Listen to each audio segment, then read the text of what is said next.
News, आवाज महाराष्ट्राचा।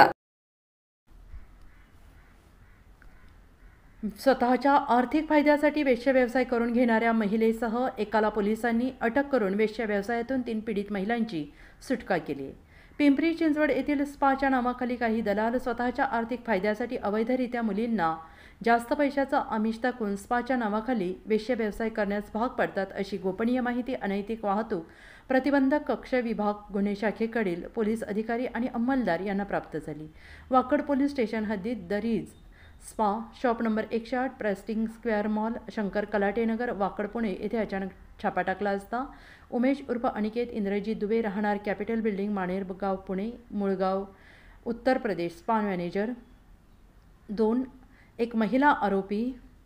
मालक यांच्या ताब्यातून 3 मुलींची वेश्या व्यवसायातून सुटका केलेली आहे। आरोपी यांना ताब्यात घेऊन वाकड पोलीस स्टेशन गुन्हा रजिस्टर नंबर 452/2024 भादवी क 370-334 सह अनैतिक व्यापार प्रतिबंध अधिनियम 1956 चे कलम 345 अन्वये गुन्हा नोंद करण्यात आला आहे। सदरची कारवाई माननीय पोलीस आयुक्त श्री विनयकुमार चौबे,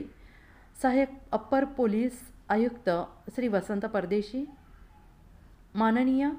पोलीस उपायुक्त गुन्हे संदीप डोईफुडे, माननीय सहाय्यक पोलीस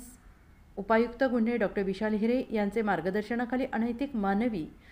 वाहतूक प्रतिबंधक कक्षातील पोलीस निरीक्षक श्री देवेंद्र चव्हाण, पोलीस अंमलदार सुनील शिरसाट, मारुती करचुडे, भगवंता मुठे, वैष्णवी गावडे, संगीता जाधव, सोनाली माने यांनी केली आहे।